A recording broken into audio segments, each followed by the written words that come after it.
Dari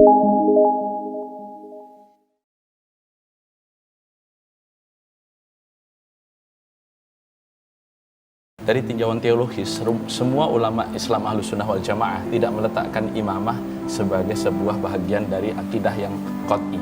Artinya ini adalah ijtihadi. Ini pendapat para ulama yang berbeda satu dengan yang lainnya. Ya, bahwa soal khilafah ini bukan sesuatu yang kemudian menjadi kewajiban setiap umat Islam untuk memperjuangkan membentuk pan-islamisme. Dan sejarah kemudian membenarkannya. Yang kedua, ada satu hadis di dalam kitab Imam Tirmidzi yang mengatakan bahwa al-khilafatu thalathuna sanah. Khilafah itu hanya akan berlangsung 30 tahun. Min ummati, di antara umatku itu 30 tahun saja. Al-mulku ba'da dzalika, dan kemudian adalah kerajaan-kerajaan sesudahnya. Tapi kalau kemudian ada yang ingin mengganti Pancasila, Negara Kesatuan Republik Indonesia dengan khilafah, ini yang menjadi soal. Kenapa? Ada satu kaidah lain, darul mafasid muqaddamun ala jalbil masalih. Maknanya apa? Bahwa mencegah mafsadat itu harus didahulukan daripada mencapai maslahat. Tapi kalau kemudian ini dipaksakan, maka saudara-saudara kita sebangsa setanah air yang tidak setuju akan melakukan kontra. Begitu kontra ini termobilisasi, akan ada ketegangan dan akan ada pertengkaran. Yang ini kita khawatirkan akan mengganggu eksistensi kita sebagai bangsa, karena HTI di beberapa negara di dalam rekodnya sejak didirikan tahun 53 juga terlibat dalam beberapa upaya kudeta di Irak, di Syria, di Pakistan, di Turki, dan hari ini dari 57 negara organisasi konferensi Islam, 17 negara sudah melarang Hizbut Tahrir untuk ada di negaranya. Karena apa? Karena mengganggu eksistensi khilafah yang sudah ada. Begitu. Di bumi Allah, Allah ingin mendekatkan syariah Allah. Mempersalahkan, mendakwahkan khilafah sama dengan mempersalahkan apa, saudara-saudara?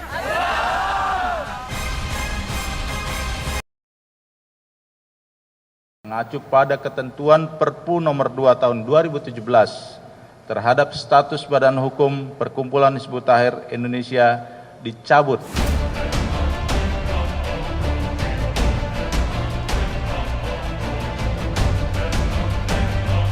Menolak gugatan penggugat untuk seluruhnya.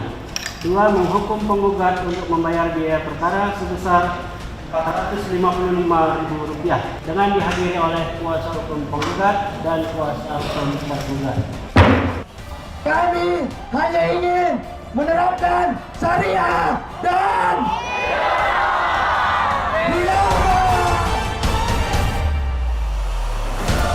Kalau ini masuk surga, wahai para polisi, wahai tentara, wahai intel-intel yang barangkali datang pada malam daripada siang ini, taatlah kalian kepada bagaimana taat kepada Allah?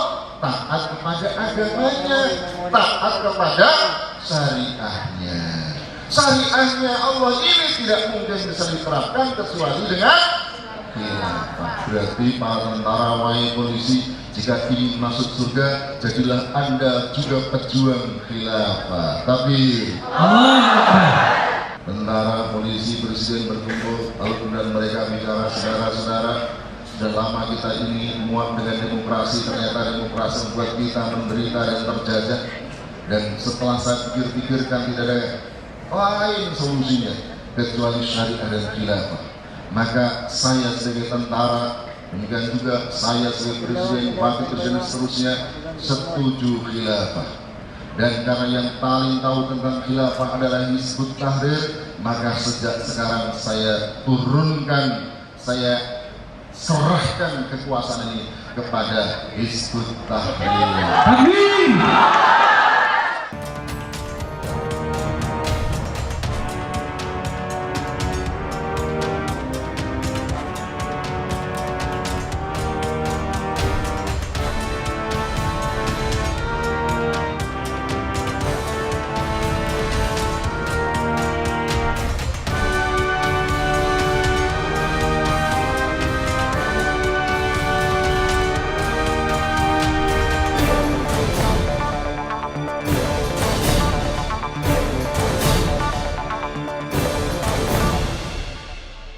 Sekarang saya mengajak kepada kaum muslimin dan muslimat, yang laki-laki angkat tangannya, yang perempuan angkat benderanya. Mari kita kawal perahu pinisi kita untuk berlabuh di pelabuhan khilafah. Jadi persisnya Berapa orang sekarang yang tercatat? Apakah memang bisa tercatat dan sudah tercatat berapa anggota HTI? Banyak lah pokoknya. Banyaknya berapa banyak? Mas Romi lebih tahu itu. Ada yang bilang 8 juta, ada yang bilang 20 juta, ada yang... Itu kan ada yang bilang. Saya Iya. bertanya kepada juru bicaranya yang seharusnya tahu persis. Ya ada lah, ada. Kenapa tidak mau terbuka? Ya ini bagian dari urusan organisasi gitu. Kenapa merasa harus disembunyikan bahkan sesimpel pertanyaan berapa jumlah anggota? Ada yang memang bisa kita sampaikan, ada yang bolehlah organisasi itu mengatur apa yang bisa kita sampaikan, ada yang tidak. Pertanyaannya sederhana, berapa jumlah anggotanya? Kenapa itu larangan diketahui publik?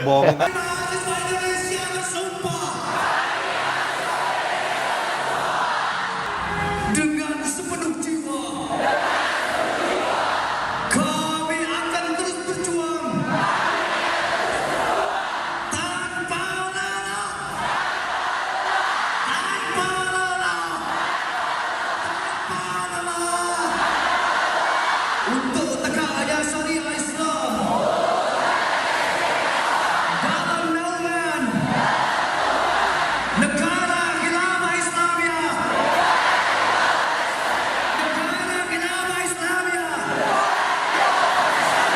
Sebagai solusi tuntas problematika masyarakat Indonesia dan negeri-negeri Muslim lainnya. Ada 4 hal yang harus kita rubah. Ada 4 perkara arah perubahan kita semua. Pertama adalah rubah prinsip kedaulatan rakyat menjadi kedaulatan di tangan Allah, di tangan syara. Asyadatul syar'i artinya adalah tinggalkan seluruh hukum dan sistem jahiliyah dan tegakkan hanya syariat Islam saja. Yang kedua, saudara-saudara sekalian, perubahan yang harus kita lakukan adalah rubah kekuasaan yang saat sekarang ini berada di tangan pemilik modal menjadi murni di tangan kita, di tangan umat. Inilah arah perubahan yang kedua, saudara-saudara. Arah perubahan yang ketiga adalah hancurkan sekat-sekat nasionalisme yang telah memecah belah kita semua.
pada gerakan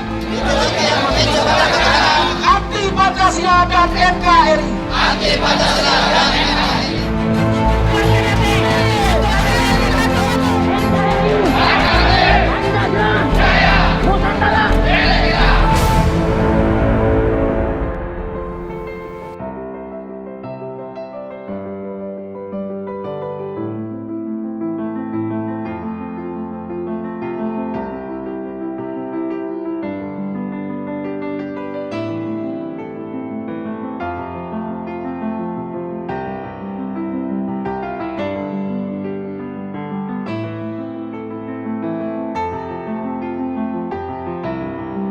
Negara Pancasila ini sudah final, tidak boleh dibicarakan lagi.